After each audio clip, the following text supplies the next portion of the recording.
Boa tarde, turma. Esse é o podcast prometido desde a semana passada, no qual eu vou falar um pouco sobre a independência do Brasil, até aproveitando o ensejo, sobre o governo de Dom Pedro I e sobre o período regencial, que é um tema que eu vou falar mais por alto, porque a gente vai retornar a ele um pouco quando eu falar do segundo reinado, mas eu já vou falar sobre regência agora. Bom, a independência do Brasil, eu vou falar também meio introdutório, porque a gente meio que já viu isso. Então, o meu foco é o reinado de Dom Pedro I. Mas a independência do Brasil é um evento que a gente precisa ter em mente que, para ser compreendido, a gente precisa revisitar eventos que aconteceram nos anos anteriores, desde o início do século XIX que a gente está falando aí. Porque a independência do Brasil ela é uma combinância de vários fatores. O fato que a gente poderia pontuar como principal que desencadeia os eventos que vão lá culminar na independência mais para frente é a vinda da família real por fugindo do Napoleão Bonaparte, coisa que a gente já viu anteriormente, e se instalando aqui.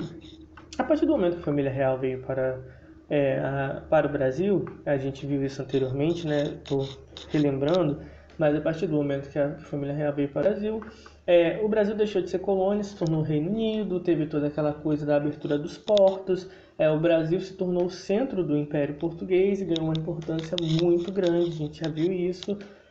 E essa importância, obviamente, privilegiou as elites locais que trabalhavam no comércio, agricultura e etc. Entretanto, Dom João ele teve que retornar a Portugal. Teve que retornar lá a Portugal devido a pressões que ele sofreu das cortes portuguesas. Houve uma revolução em Lisboa e havia um clamor muito grande pelo retorno da família real, sob pena deles perderem o trono português. Então, para não perder o trono português, o Dom João VI, né, o atual rei, ele retorna a Portugal com a família dele, mas ele deixa no Brasil o Dom Pedro I como príncipe regente, a fim, obviamente, de garantir as coisas aqui. O primeiro baque que o Brasil sofre é aí, porque antes de ir o Dom João, ele limpa os cofres do Banco do Brasil, então o caixa fica zerado, então ele deixa o Brasil falido, isso já deixa as elites locais apreensivas quanto ao futuro, e a coisa continua piorando porque a galera lá de Lisboa não se contentava só com o retorno do Dom João. Eles queriam que o Brasil voltasse a ser colônia de Portugal, subserviente aos interesses portugueses, de modo que os portos seriam fechados, tudo aquilo que havia sido conquistado retrocederia e o Brasil voltaria à colônia lá, que desesperou as elites locais, que obviamente elas se beneficiaram muito nesse período aqui. E a pressão de Portugal continuou muito forte. A gente tem o evento lá do Dia do Fico, que é aquele momento em que, diante da pressão portuguesa para que Dom Pedro retorne, e do próprio pai dele, Dom João, para que ele retorne, ele diz que vai ficar no Brasil, se é para o bem de todos, de felicidade geral da nação, diga ao povo que fico, parafraseando o próprio Dom Pedro. E esse evento já deixa as relações bem acirradas, bem intensas entre o Dom Pedro e a galera de Lisboa. E o ápice desse momento, né, a culminância mesmo da independência lá, onde a gente tem toda uma mitologia, que foi as margens do Ipiranga, mas hoje especula-se que provavelmente não houve nada disso, mas ocorre que Dom Pedro resolveu declarar a independência do Brasil em relação a Portugal, após muita pressão e negociação com as elites locais, que deram ao Dom Pedro a segurança de que ele teria o trono, de que ele e a sua descendência teriam um trono e tal. E após essa pressão e negociação das elites locais, Dom Pedro entende que é vantajoso para ele ter esse trono na América, ser rei, ter o Brasil não mais como uma colônia do pai, mas um reino seu. E, na verdade, é vantajoso para a própria família real, né, gente? A gente tem que pensar que esse é um mundo que o cara, ele pensa em termos muito de familiaridade. Então, beleza, o Brasil se tornou independente, mas o Brasil continuava um reino que pertencia à família real portuguesa, a família dos Bragança, a família do próprio Dom Pedro. Então, na verdade, a independência do Brasil era uma independência em termos do Brasil se tornar independente politicamente de Portugal, mas ele garantia também a ascendência do trono português, do trono da família do Dom Pedro ali.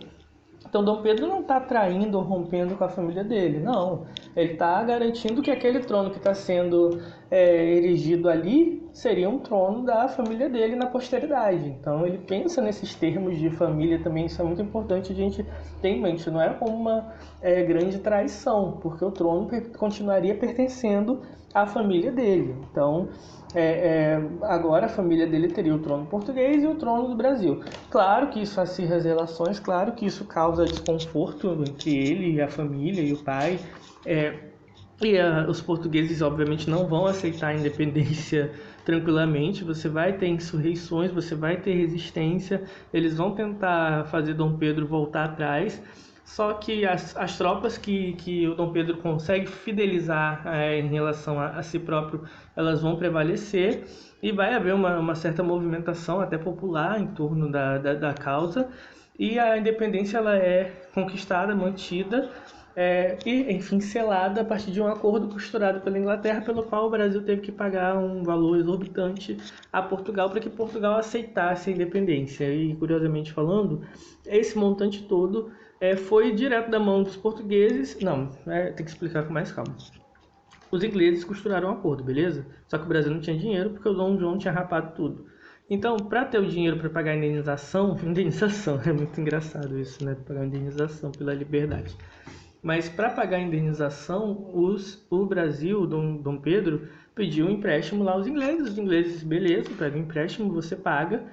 E depois de pegar esse empréstimo, ele pagou aos portugueses. Os portugueses, por sua vez, pegaram esse dinheiro e devolveram aos ingleses, porque eles tinham uma dívida tão grande com a Inglaterra que eles tiveram que devolver logo esse dinheiro para os ingleses. Então é muito engraçado pensar, porque o dinheiro saiu da mão dos ingleses e voltou para a mão deles com juros. E o Brasil ainda ficou devendo, e Portugal também, porque não foi o bastante para pagar tudo que eles deviam. E aí a gente tem uma nova conformação, enfim, das forças. A gente tem uma América aí que tem os Estados Unidos independente, o Brasil independente.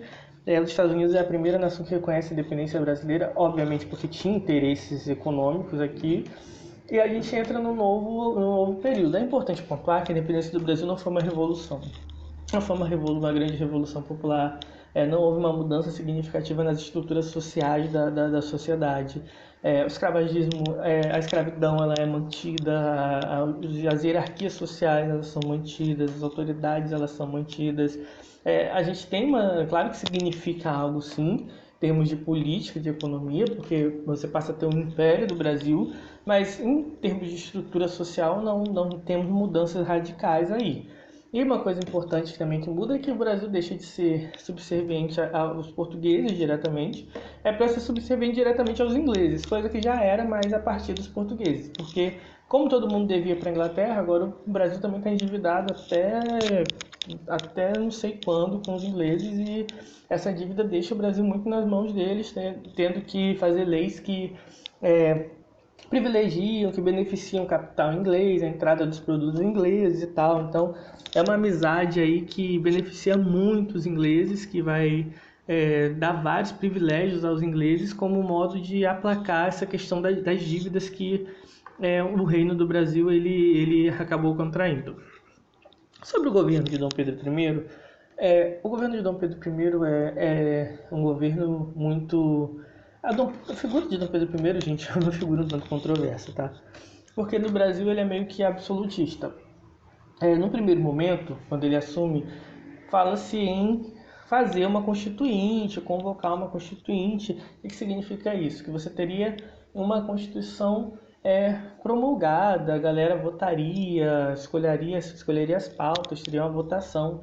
Só que Dom Pedro I, ele perde a paciência, fecha tudo, cancela a constituinte e ele outorga uma constituição. O que isso significa dizer? Que ele mesmo vai fazer, que ele mesmo vai fazer, ele mesmo vai decidir as pautas, ele mesmo vai pegar lá tudo que tinha sido proposto, vai alterar o que ele acha que deve ser alterado, vai incluir, vai fazer enxerto, vai fazer alteração.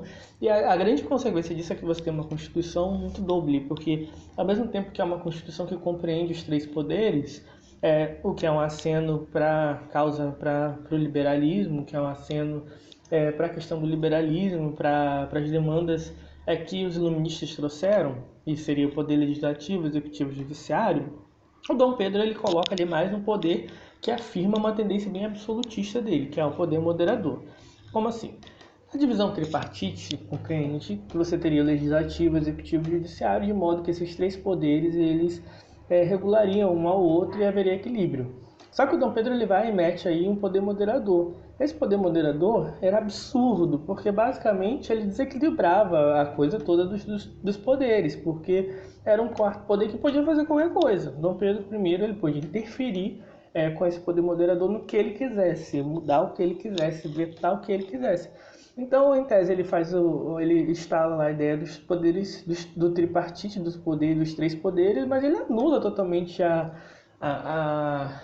validade disso ao colocar um poder moderador que basicamente se superpõe aos demais. Então, por isso a gente pode dizer que ele é meio absolutista.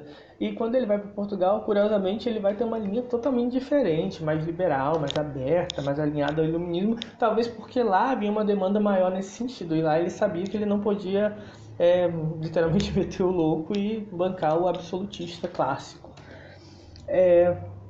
O governo de Dom Pedro I ele é um governo que a gente pode dizer que ele vai amargar vários fracassos, porque a gente tem uma guerra mal sucedida pra caramba com os países vizinhos, em que o Brasil só se endivida mais e não consegue ganhar, e nem consegue ganhar em termos de território, nem consegue ganhar em termos de vencer e ser indenizado.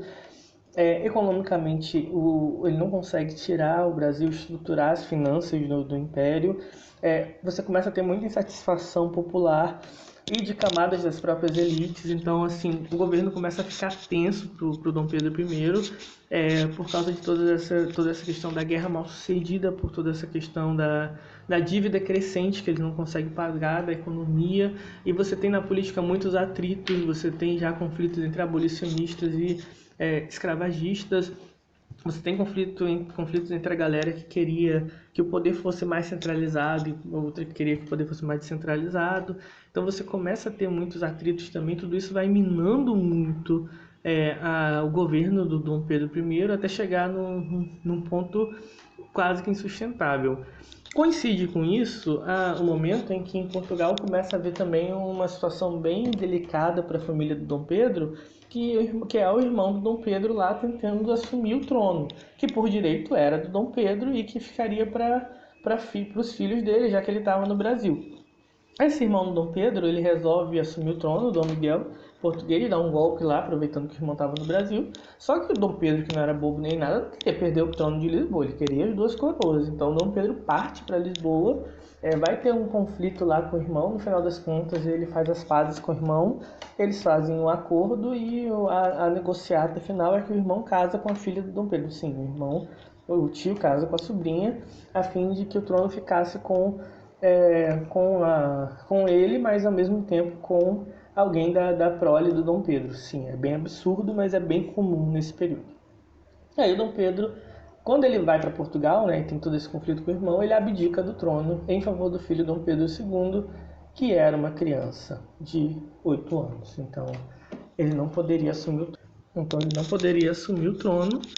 E enquanto ele não chegava à maioridade, a coisa vai ser resolvida com a instalação das regências. Os regentes seriam figuras que assumiriam o poder por um dado período de tempo, que costumava girar em torno de 4 anos, e durante esse período eles seriam basicamente chefes de executivo.